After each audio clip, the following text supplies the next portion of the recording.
이제 오늘부터 우리는 사도행전 말씀을 이제 시작하게 되었는데요. 6월이 또한 시작이 되었죠. 네. 사도행전을 대할 때면 예수 그리스도의 증인들, 또 복음받은 사람들이 복음을 안고 어떠한 삶을 사는지, 또 어떻게 복음을 전파해 나가는지, 또한 성령님께서 어떻게 그 사역을 인도해 가시는지를 이렇게 사도행전 한 장 한 장을 넘길 때마다 정말 놀라운 그 역사를 보면서 가슴이 뛰고 감격이 됩니다. 여러분도 그러시죠? 네. 이렇게 사도행전과 함께 저는 신학주의 교회사를 전공하여서 여러 교회사 책을 접하던 중에 케네스 라토렛의 기독교 확장사라는 그 7권의 책을 읽으면서 매우 깊은 감명을 받았습니다. 이 책은 역사를 기독교 확장의 역사로 보면서 초기 기독교부터 19세기까지 온 세계의 각 나라에 어떻게 복음이 전파되었는지를 아주 방대한 분량으로 기록하고 있는데요. 그 내용을 보면서 복음이 어떻게 사람들을 변화시키고 또 각 나라와 문화에 어떤 영향을 미쳤는지 참 복음의 놀라운 역사와 하나님의 그 일하심을 보면서 감격이 되었습니다. 이렇게 예수 그리스도의 복음이 각 나라에 전파되어서 결국 우리도 복음받은 자들이 되었습니다. 이것이 정말 놀라운 역사이자 하나님의 큰 은혜인 줄 믿습니다. 오늘 이 사도행전의 1장의 이 말씀은 사도행전의 서론과 같은 부분으로 여러 중요한 주제를 담고 있습니다. 복음이란 무엇인가? 또 복음 전도에서 성령님께서 어떤 역할을 하시는가, 또 복음받은 그리스도인이 해야 할 일이 무엇인가, 그리고 그리스도인들의 공동체인 교회가 또한 무엇을 해야 하는가라는 것들입니다. 그래서 오늘 말씀을 크게 3가지 주제로 복음과 또 성령과 증인으로 말씀을 나눠보고자 합니다. 그러면 첫 번째 복음이란 무엇인가에 대해서 1절에서 3절 말씀을 통해서 함께 보겠습니다. 오늘 1절 말씀은 데어빌러요 내가 먼저 쓴 글에는 이라고 이렇게 시작이 되는데요. 데오빌로에게 먼저 써보낸 글이 무엇이죠? 네. 너무 쉬운 질문을 드렸는데요. 바로 누가복음과 사도행전은 누가가 기록하였죠. 이 누가복음의 내용을 다시 이 1절에서 2절 말씀에서 요약하고 있는데요. 이어서 보시면 무릇 예수께서 행하시며 가르치시기를 시작하신부터 그가 택하신 사도들에게 성령으로 명하시고 승천하신 날까지의 일을 기록하였노라 라고 말씀합니다. 곧 누가복음은 예수님의 공생의 사역 시작부터 승천까지의 일을 기록하였고, 또 이 사도행전은 예수님의 승천 후에 행하여진 일들을 기록하고 있습니다. 사도행전의 그런데 시작에서 먼저 쓴 글, 곧 누가복음에 대해서 언급한 것은 중요한 의미가 있습니다. 그 복음이 전파되는 역사를 기록한 사도행전에서 복음이 무엇인지 먼저 말하고자 하는 것입니다. 복음을 전하는데 복음이 무엇인지를 아는 것이 먼저 필요하고, 또한 그리스도의 몸인 교회 공동체가 시작되는 이때에 그 중심에 바로 복음이 있어야 하기 때문이죠. 1절 말씀에 무릇 예수께서 행하시며 가르치시기를 시작하신부터 라는 말씀대로 바로 복음의 주인공은 예수님입니다. 그리고 복음은 예수님께서 행하시고 가르치신 것입니다. 예수님이 행하시고 그 가르치신 내용이 무엇인지를 바로 3절 말씀에서 다시 요약해 주는데요. 3절을 보시면 그가 고난받으신 후에 또한 그들에게 확실한 많은 증거로 7일 살아 계심을 나타내사 40일 동안 그들에게 보이시며 하나님 나라의 일을 말씀하시니라. 예수께서 십자가에서 고난받으시고 부활하신 증거들을 또한 나타내 주셨습니다. 그러므로 복음은 예수님의 십자가와 부활이라고 말할 수 있습니다. 마틴 로이드 존스 목사님은 이것에 대해서 이렇게 표현합니다. 기독교는 사람들이 구원받을 수 있도록 길을 여신 하나님의 행동이요 메시지이다.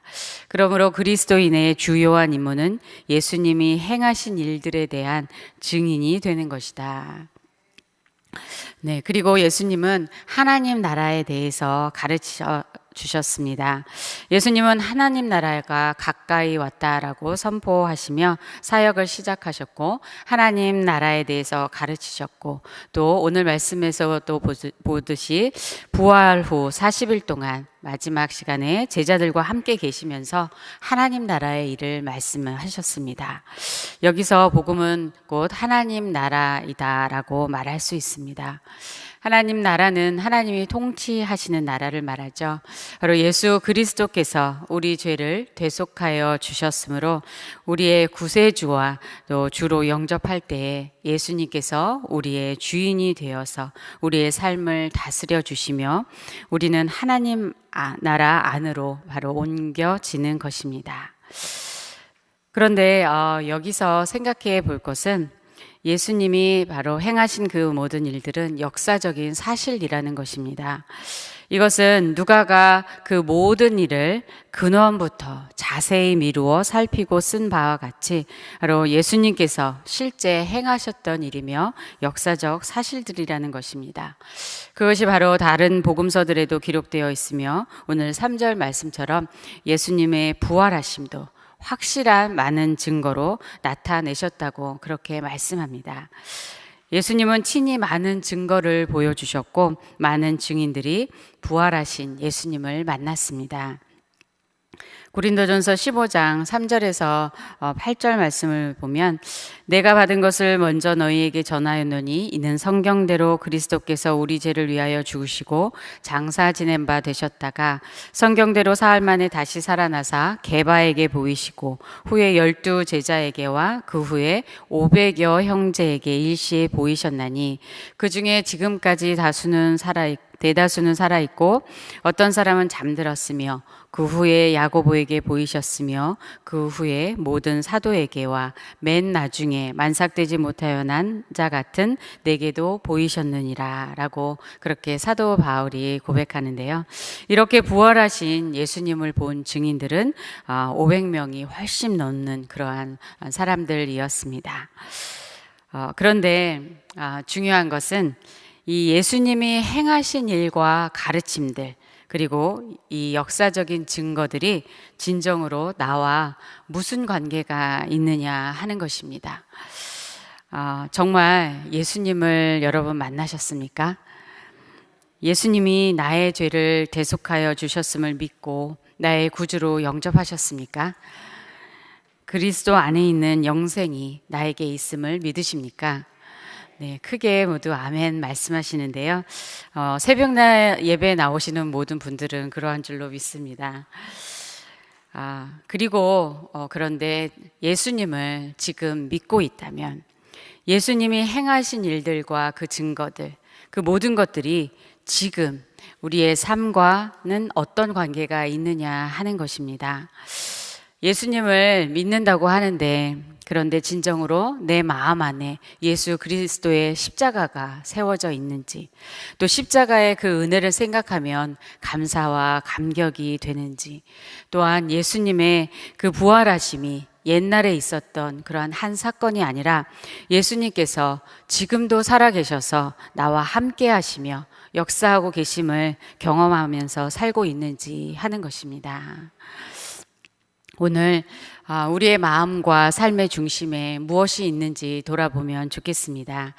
복음이신 예수님을 우리의 구주와 주로 영접하였는데 살아가는 것은 예수님과 상관없이 멀리 떨어져서 혹시 살고 있지는 않은지요. 혹시 어려운 문제와 상황들 때문에 염려와 걱정이 가득 차서 예수님은 보이지 않을 때도 있습니다. 또 혹시 세상의 것들이 너무 좋아서 하나님 나라는 나중에나 들어가는 그러한 먼 나라로 그렇게 생각하는 사람들도 있습니다. 또 예수님은 잠시 옆에 모셔두고 우리의 생각과 계획대로 그저 내가 쭉 나아가고 있을 때도 있는 것입니다. 우리의 중심에 있는 예수님이 아닌 그 모든 것들을 잠시 내려놓고 우리는 다시 주님을 찾기를 소원합니다. 모든 상황과 문제들 가운데 말씀이신 그 예수님, 우리의 구주가 되시는 그 예수님을 만나는 축복이 있기를 소원합니다. 아까 우리 청년 간사님의 기도를 들으면서 참 감동이 되었습니다. 여러 번 그러셨죠. 예, 정말 그 기도가 너무 깊은 것을 느꼈는데요. 오직 하나님만이 우리의 주인이 되심을 꼭 기억하는 그러한 삶으로 붙들어 달라는 그런 고백, 또 예수님을 정말 닮아가는 그러한 삶이 되도록 인도해 달라는, 오늘 하루도 그런 은혜를 달라는 참 그런 기도에 참 감동이 되었습니다. 우리가 성경 말씀을 지식으로는 알고 있는데 매일 살아가는 그 시간들 가운데 예수님과 교제하고 말씀을 맛보며 살고 있지 않는 그러한 신앙인들이 참 많이 있어서 안타깝습니다. 성경 말씀을 읽고 묵상하는 것, 기도하는 것은 어떤 신앙의 행위가 아니라 바로 예수님을 만나는 것인 줄 믿습니다.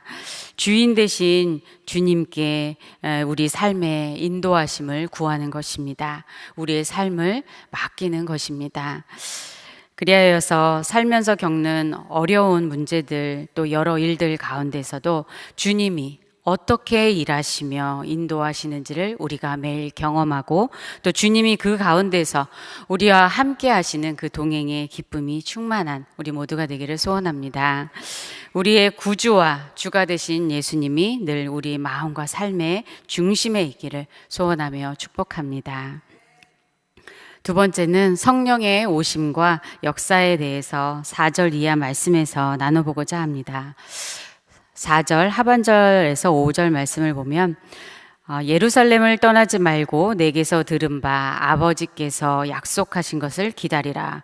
요한은 물로 세례를 베풀었으나 너희는 몇 날이 못되어 성령으로 세례를 받으리라 하셨느니라 라고 합니다. 예수님께서 이 말씀을 하실 때 예루살렘은 어떤 분위기였을까요? 예수 그리스도를 십자가 처형을 하였으니 매우 살벌한 그러한 분위기였고, 예수님을 따랐던 자들을 마찬가지로 잡아들이고자 하는 그런 긴박한 상황이었습니다. 그래서 예수님이 십자가에서 죽으신 후 제자들은 두려움 가운데 있었습니다. 그런데 부활하신 이 예수님을 만나고 40일 동안 함께했던 제자들과 여러 증인들은 예수님이 다시 살아나심을 빨리 나아가서 알리고 싶었을 것입니다. 이때 예수님은 그런데 아버지께서 약속하신 것, 곧 성령을 기다리라고 그렇게 명령하셨습니다. 왜 성령님을 기다리라고 하셨을까요? 왜 성령의 충만한 임재가 먼저일까요? 예수님께서 성령님의 임하심으로 사역을 시작하시고 또 성령의 기름 부으심으로 늘 함께 일하셨던 것처럼 예수님은 제자들에게 성령님과 함께 사역하고 성령님을 의지하도록 하신 것입니다. 예수님은 이미 십자가 고난 전에 제자들에게 성령님의 오심에 대해서 말씀해 주셨습니다. 요한복음 14장 16, 17절 말씀 보면 내가 아버지께 구하겠으니 그가 또 다른 보혜사를 너희에게 주사 영원토록 너희와 함께 있게 하리니 그는 진리의 영이라. 세상은 능히 그를 받지 못하나니 이는 그를 보지도 못하고 알지도 못함이라. 그러나 너희는 그를 아나니 그는 너희와 함께 거하심이요 또 너희 속에 계시겠음이라. 이렇게 말씀해 주셨습니다. 그렇다면 성령님께서는 어떻게 역사하십니까? 오늘 8절에서 성령이 임하시면 어떤 일이 일어나는지 말씀합니다. 다 잘 아시는 말씀인데요. 우리 같이 읽어보겠습니다. 오직 성령이 너희에게 임하시면 너희가 권능을 받고 예루살렘과 온 유대와 사마리아와 땅끝까지 이르러 내 증인이 되리라 하시니라. 아멘. 성령님이 임하시면 권능을 받는다라고 말씀하는데요. 여기서 말하는 권능, 능력은 무엇인지 네 가지 정도로 함께 생각해 보겠습니다. 첫 번째로 그것은 예수 그리스도의 증인이 되게 하는 능력입니다. 성령님은 예수님을 증거하시는 영이시죠. 요한복음 15장 26, 27절에 내가 아버지께로부터 너희에게 보낼 보혜사 곧 아버지께로부터 나오시는 진리의 성령이 오실 때 그가 나를 증언하실 것이요 너희도 처음부터 나와 함께 있었으므로 증언하느니라. 예수님을 증언할 때 진리의 성령께서 진리의 본체이신 예수님을 증언하도록 그렇게 역사하시는 것입니다. 고린도전서 12장 3절 말씀처럼 성령으로 아니하고는 누구든지 예수를 주시라 할 수 없습니다. 그러면 성령의 권능을 받으면 우리가 복음을 증거할 때마다 예수님을 영접하는 영혼 구원의 결실들을 다 맺게 될까요? 어떠신가요? 아니라는 것을 우리는 이미 여러 번 많이 경험해 오고 있습니다. 오히려 우리는 복음을 전할 때 그것이 우리의 소명이고 특권이어서 하지만 실패할지 모른다는 그러한 두려움이 우리 안에 있습니다. 여러분은 어떠신가요? 제임스 패커의 복음 전도란 무엇인가라는 책이 복음 전도에 관한 원리들을 또 질문들을 정리할 수 있는 아주 좋은 책인데요. 거기에서 이렇게 말합니다. 우리에게 주어진 소명의 조건은 성공이 아니라 충성이라는 점을 기억해야 한다. 우리는 복음 전도가 결실을 맺기를 바라는 소망을 온전히 하나님의 전능하신 은혜에 두는 법을 배워야 한다. 하나님은 타락한 인간의 마음속에서 말씀과 성령을 통해 역사하심으로 인간을 회개와 믿음으로 인도한다. 믿음은 하나님의 선물이다. 사람들의 회심이 우리에게 달려있지 않으며 오직 구원의 은혜를 베푸시는 그 주권은 하나님께 있는 줄 믿습니다. 그러므로 우리의 복음 전도는 성공이 아니라 충성을 다하는 것이라는 것이 참 마음에 다가옵니다. 그 충성도 또한 다할 수 있도록 성령님께서 그렇게 능력으로 우리를 인도하여 주시는 줄 믿습니다. 두 번째로 성령님은 담대히 말씀을 전하도록 능력으로 함께 하십니다.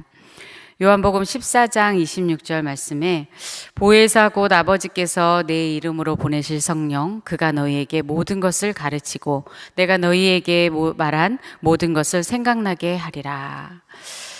그러므로 성령을 기다리며 기도하고 또 성령의 세례를 통해 충만함을 받은 제자들은 그 이후에 담대히 예수 그리스도를 증거하고 놀랍게 복음의 말씀을 전파한 것을 우리는 사도행전을 통해서 볼 수 있습니다.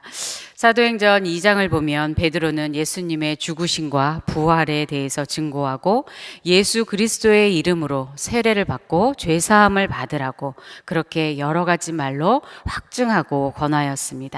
그리하여서 이날에 3,000명이 세례를 받는 놀라운 일이 벌어졌습니다.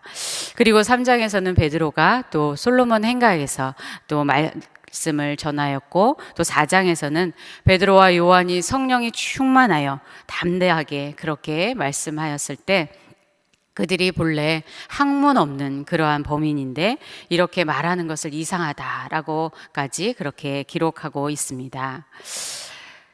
세 번째로 성령님은 표적과 기적을 행하는 권능도 주셨습니다. 마가의 다락방에서 성령이 임하였을 때 바람 같은 소리와 또 불 같은 불의 혀처럼 갈라지는 것들이 각 사람의 머리에 임하고 또 다 성령의 충만함을 받고 방언을 말하였습니다. 그리고 3장에 보면 베드로와 요한이 성전문에 앉은 걷지 못하는 그러한 병자를 고치는 기적을 행하였습니다. 그리고 5장에 보면 사도들의 손을 통하여 표적과 기사가 많이 일어나고 예루살렘 부근의 수많은 사람들이 병자들을 데리고 나와서 나음을 얻었다고 그렇게 말씀합니다. 성령님께서는 사도들에게 권능을 부어주셔서 이러한 기적도 행하여 주셨습니다. 그러나 이러한 기적 자체가 목적이 아니라 기적을 통하여서 성령님께서 복음 전도의 사역을 행하시는 것인 줄 믿습니다. 그러므로 이 기적 사건들로 믿고 주께로 나오는 자가 더 많아졌다고 그렇게 함께 기록하고 있습니다. 네 번째로 성령의 권능은 증인의 사명을 끝까지 감당하도록 하는 능력입니다. 복음을 전하기 위해서 고난을 견디는 능력, 또한 고난을 당하는 능력입니다. 5장에서 말씀한 이 기적들 이후에 사도들은 감옥으로 잡혀갔습니다. 예수님을 증거할수록, 예수님을 믿는 자들의 수가 커질수록 그들이 당하는 고난이 점점 더 커지기 시작하였습니다. 그러나 그들은 감옥에 갇혀 생명의 위협을 받아도 우리는 이 일의 증인이요 성령도 그러하다라고 말하면서 예수의 이름을 위하여 능력을 받는 일에 합당한 자로 여김을 오히려 기뻐하였습니다. 그리고 그 가운데서도 5장 42절의 말씀처럼 날마다 성전에 있든지 집에 있든지 예수는 그리스도라고 가르치기와 전도하기를 그치지 아니하였다라고 합니다. 성령의 권능은 어떠한 상황에서도 복음 전하는 사역을 포기하지 않는 그러한 능력인 줄 믿습니다. 나아가 7장에서는 스데반이 성령 충만함 가운데 순교하는 사건이 나오죠. 그리고 뒤에 바울이 복음을 전하다가 겪는 수많은 고난들과 생명의 위험들이 나옵니다. 우리는 후에 베드로와 여러 사도들이 그리고 바울이 성령의 권능으로 사명을 감당하고 순교하였음을 알고 있습니다. 모든 증인들이 순교자는 아니었으나 모든 순교자들은 증인의 사명을 감당하였습니다. 여기서 우리는 성령의 충만함을 받기를 원하고 또 성령의 권능을 받기를 원하는 목적을 다시 생각해 보게 됩니다. 물론 성령님께서는 여러 가지 다양한 사역을 행하십니다. 그러나 우리의 어떠한 만족과 기쁨을 위한 것이 아니라 결국 주님의 증인으로 살아가도록 우리를 성장하게 하시고 또 능력으로 인도하시는 것임을 우리는 기억하기 원합니다. 그렇게 우리는 성령의 충만함을 간구하기를 원합니다. 강주님 목사님께서 나는 하나님 나라의 교사입니다 라는 책을 최신간이 나왔는데요. 이 중에 우리의 교사 되시는 성령님에 대해서 이렇게 말씀합니다. 성령이 임하면 우리는 예수님이 진리이심을 증거하게 된다. 예수님이 구세주이심을 증거하고 하나님께서 구약에 약속하신 메시아이심을 증거하게 된다. 성령님은 우리의 초점을 언제나 예수님께 맞추도록 도와주시기 때문이다. 우리의 초점과 삶이 오직 예수님께 맞추어지기를 소원합니다. 성령의 충만함으로 고난 가운데도 문제들 가운데도 주신 사명을 향해 멈추지 않고 계속해서 나아가는 우리 모두가 되기를 소원하고 축복합니다. 마지막으로 증인의 의미에 대해서 말씀을 나눠보고자 합니다. 사도행전에는 증인이라는 말이 39번 나옵니다. 사도들은 생명의 위협을 당하는 상황에서도 보고 들은 것을 말하지 않을 수 없다라고 그렇게 말하였는데요. 증인은 바로 보고 들은 것, 경험한 것을 말하는 사람입니다. 예수님을 만나고 예수님을 알고 또 예수님을 경험하고 있는 우리는 바로 모두 예수 그리스도의 증인인 줄 믿습니다. 요즘에 그 비전 스쿨이 이 과정이 진행되고 있는데요. 이 과정에서는 복음 전도와 양육에 대해서 배우고 전도 실천한 것을 나누고 있습니다. 참석하고 있는 분들 대부분이 매우 열정적으로 과정에 임하고 계십니다. 올해 초에 비전 스쿨이 개강하면서 비전 스쿨이 죽음이다라는 그런 소문이 있었는데 그런 소문을 듣고서도 각오를 하고 오셔서 그런지 정말 열심히 그렇게 하고 계십니다. 올해가 비전 스쿨 3기인데요. 은혜가 갈수록 그렇게 넘치는 것 같습니다. 성령님의 역사로 전도가 되지만 우리도 전도를 위한 준비를 해야 하는 것입니다. 그래서 전도 개요와 또 사역리 등을 가지고 또 복음 구절을 암송하여서 언제든지 그렇게 복음을 전할 준비를 갖춥니다. 그리고 출발은 바로 가족과 또 주변 사람들이 정말 복음을 아는지, 정말 예수님을 영접했는지 확인하고 또 나아가서 여러 사람들 중에서 전도 대상자를 함께 정하고 함께 기도하고 또 그렇게 복음을 전하기도 합니다. 하나님이 기뻐하시는 그 일을 하니 그 가운데 하나님이 주시는 은혜도 정말 큰 것을 경험하고 있습니다. 어떤 분은 불신자 친구에게 오랫동안 관심을 가지던 중에 이 사형일을 정하고 복음을 전한 3명 이상에게 복음을 전하는 것이 숙제라서 마침 그 친구와 그 딸에게 이번에 사형리를 전하게 되었고요. 또 어떤 분은 가족 구원을 위해서 정말 마음을 다하여서 섬기고 더욱 기도하게 되었고, 어떤 분은 직장 동료들에게 더 관심을 가지고 또 말도 처음 걸어보고 그렇게 복음 전도의 기회를 가지고 있는 등 사람들을 만나면서 점점 관심이 달라지는 것을 함께 경험하고 있습니다. 저도 잠시 쉐어링을 하자면 이번에 비전스쿨을 또 같이 섬기면서 참 마음에 부담을 갖게 되었습니다.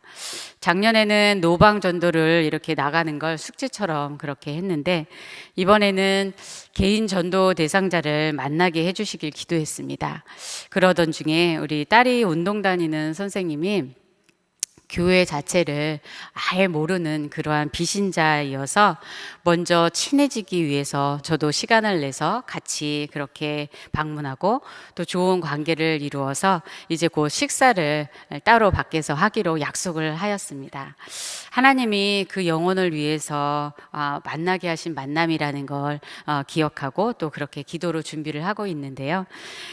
그리고 아들 친구 엄마랑 또 수업 때문에 이제 일주일에 한 번씩 만나는데 지난주에 대화 중에서 본인은 죄를 정말 많이 지어서 지옥에 갈 것 같다는 그러한 말을 하는 겁니다. 분명히 교회를 다니고 있는데 이러한 말을 하는 것은 구원의 확신이 없는 것 같아서 이것을 확인해야겠다라는 생각이 바로 들었습니다. 그래서 예수님을 구주로 영접한 적이 있으십니까? 라고 물었더니 그러한 적이 없다는 겁니다. 유학을 와서 그냥 사람들이 교회를 다니니까 본인도 이렇게 교회를 다니면서 지금까지 그냥 교회를 나가고 있다고 그렇게 말하는 것이었습니다. 그래서 이때를 위해서 하나님이 또 만나게 하셨구나 이런 생각이 들어서 종이를 찾아서 이제 그 브릿지 전도하는 그것을 이제 그림을 그리면서 그리고 그 이제 가지고 있던 셀폰에서 그 성경 말씀 구절 말씀들을 같이 읽으면서 읽게 하면서 그리고 마지막에 영접 기도를 함께 하였습니다. 정말 감사하죠. 그리고 계속 성장하기 위해서 말씀을 읽고 묵상하면서 예수님이 누구신지 알아가는 것에 대해서 설명해 주었습니다. 그리고 이렇게 교제를 위해서 생명의 삶 5월호, 6월호를 이렇게 준비해 갖고 며칠 후에 이렇게 전달해 주었습니다. 그랬더니 너무 고맙다고 그렇게 얘기하면서 저랑 친구하자고 네, 그래서 제가 너무 반갑다고 그렇게 얘기를 했는데요. 그분을 보면서 정말 영적 교회를 다니지만 영적으로 성장하는 것 또한 새 생명이 우리 안에 있다는 것을 경험하고 또 예수님을 영접하고 이러한 모든 것들이 결국 우리가 또 우리 교회가 해야 할 일들인데 그것이 얼마나 중요한지를 또 다시 생각해 보게 되었습니다. 그래서 교회를 옮기시라고는 못하겠고 이제 우리 교회가 이제 새성전으로 옮기게 되면 주중에 양육 프로그램이 많이 생길 것이니까 주중에라도 와서 참석하면 좋겠다고 그렇게 초대를 하였습니다. 이 비전스쿨을 하는 기간 중에 마음을 정하고 또 기도를 드렸을 때 이렇게 복음을 나눌 수 있도록 하나님께서 길을 열어주시는 참 놀라운 경험을 하였습니다. 성령님께서 인도하시는 것이라고 믿습니다. 그런데 이 증인이라는 부르심은 말로 복음을 전하는 것뿐만 아니라 삶으로도 주님을 드러내고 주님을 따르는 그러한 본이 되는 삶을 사는 것입니다. 삶으로 예수님을 전하는 삶을 산다는 것은 참 부담으로 느껴집니다. 여러분은 어떠신가요? 완벽한 삶은 없습니다. 그러나 성령님께서 우리에게 성령의 열매를 점차 맺게 하시고 또 예수님의 향기를 또 그렇게 나타내는 그러한 삶의 모습으로 우리를 인도하고 계신 줄 믿습니다. 그리고 어떤 상황들에서 결국 내가 그리스도인인데 그리스도인으로서 이렇게 하는 것이 맞나? 라는 질문들을 그렇게 하게 하시는 것도 참 귀한 것 같습니다. 그래서 예수님을 복음을 전하는데 혹시 장애가 되지 않도록 그렇게 주의하고 또 말씀을 따라서 살아가도록 그렇게 인도하심을 우리는 경험하면서 그것 또한 하나님의 은혜임을 경험하고 있습니다.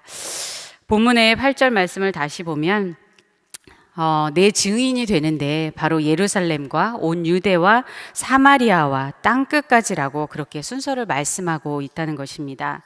제자들이 지금 거하고 있는 예루살렘에서부터 시작되어서 복음이 점점 멀리 확장되어 갑니다.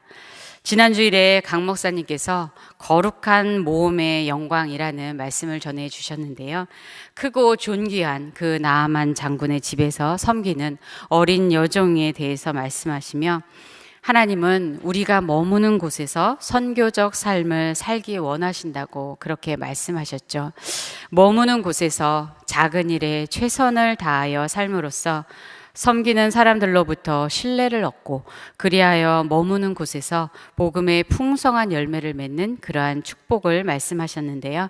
우리 모두 그러한 축복을 누리는 증인의 삶을 살아가기를 소원합니다. 여러분의 선교지는 어디이신가요? 어떤 분은 부엌 사진을 이렇게 찍고 그 위에 평생 선교지라고 그렇게 쓰셨다는 이야기도 들어본 적이 있는데요. 지금 우리가 작은 씨앗으로 심겨진 그곳에서 열매들이 풍성히 맺어지는 그러한 축복이 있기를 소원합니다. 마지막으로 예수님은 제자들에게 말씀을 마치시고 승천하셨는데 오늘 말씀에서 천사들은 하늘로 올려져 가신 예수님은 다시 오실 것이라고 그렇게 말합니다. 우리는 그 때를 알지 못하지만 때에 관심을 가질 것이 아니라 우리에게 주어진 이 시간 동안에 주님이 맡겨주신 그 사명을 이루며 사는 것에 관심을 가져야 하는 줄로 믿습니다. 우리 한 사람 한 사람뿐만 아니라 예수 그리스도의 증인인 그러한 공동체인 우리 교회 또한 성령의 충만함으로 영혼 구원의 사명을 감당하기를 소원합니다. 하나님께서 우리 교회에 새 성전을 주시는 그러한 큰 축복을 허락하여 주셨는데요. 또한 이번에 하반기 해피나잇을 준비하는 준비가 시작이 되었습니다. 그래서 목장에서 함께 전도하고 또 모든 성도님들이 함께 그렇게 전도하는 것은 바로 교회의 본질인 그리스도의 증인의 사명에 더욱 집중하는 것이라고 생각합니다. 그리고 그것이 바로 하나님을 기쁘시게 하는 성전 건축의 준비 과정이라고 생각을 하게 됩니다. 오늘 하루도 우리 모두 삶 가운데 복음의 은혜가 충만하며 또 성령 충만하며 복음을 전하는 기쁨이 충만하시기를 소원하며 축복합니다. 그리고 주님의 복음 전하는 그 사명에 충성하여서 주님을 기쁘시게 하고 영광 올려드리는 우리 교회가 되기를 함께 기도하고 소원합니다.